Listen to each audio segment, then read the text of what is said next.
Okay, so this poem I wrote last night. I mean, fuck it. I guess this is a lesson about if you're gonna kiss a poet once and walk away forever, you're gonna get a poem written about you. So,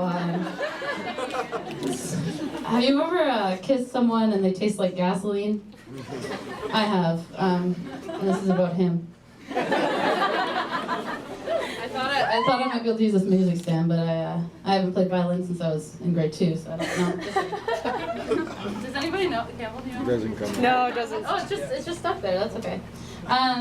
Okay, so Danielle, stop. Oh yeah, Jacob McLeod's iPad. Everyone, he wanted me to shout that out. Everyone, fucking bow down to Jacob if you see him. He lent me an iPad once.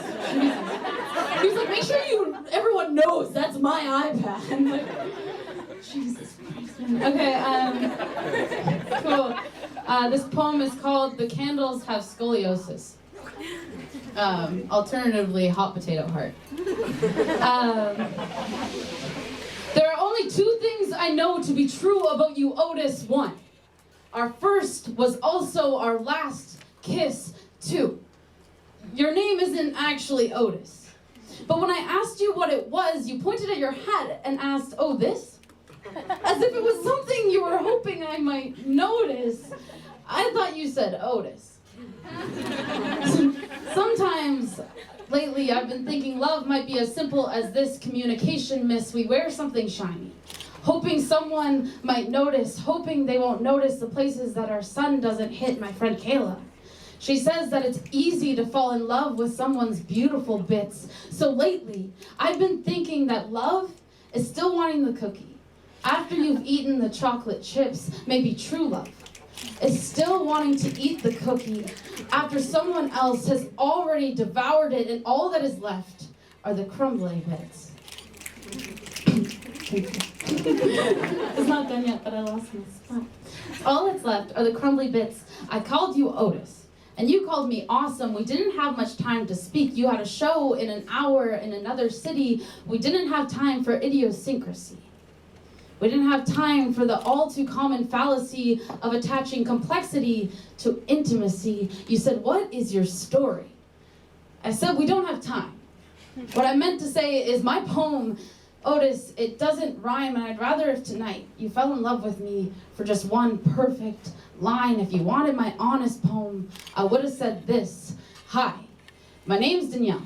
I'm 22 years old, plus or minus a decade on any given day. I stand at 5'10". At least that's what I wrote last week on my passport application. Truth is, I'm closer to 5'11". I've been told that's tall for a girl. This has always kind of confused me. As a girl, how can I be too tall for my own fucking body? I guess my mom's genetics have taught me how to reach, but this has always made me susceptible to critical speech. So, I'm gonna find where I am. Always made me susceptible to critical speech, so I spent the past 10 years trying to fold myself into a more digestible size. I don't believe in love the way I used to, Otis, but I want to. More than I'd ever admit. I think I've gotten a bit too good at pretending to be this whole emotionally detached girl bit. The truth is, I'm a sucker for a boy with artist hands. And a man who knows how to handle a pen, even though time has taught me time and time again to stay away from them. Otis, I have fucked more often than I have made love, and I have made love only when I am fucked.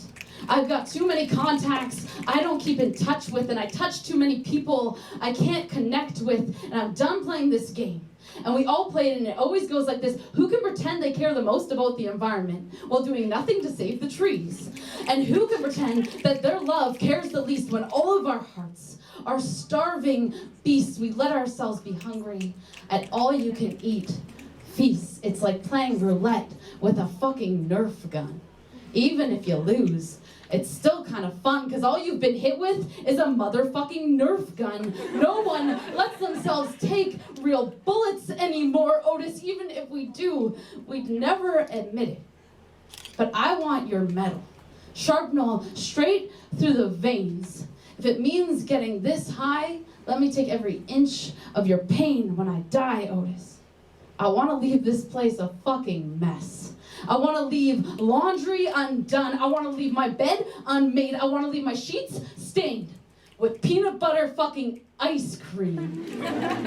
I want my pillow to be a matchbox, and I want to dream gasoline. I said, Otis, my pillow is a matchbox, and I've been dreaming gasoline. I've been thinking a lot lately about two things: Tibetan monks and phoenixes. Things that had to burn to become. Truth is, I've got a lot of candles in my room, Otis. I can't bring myself to light.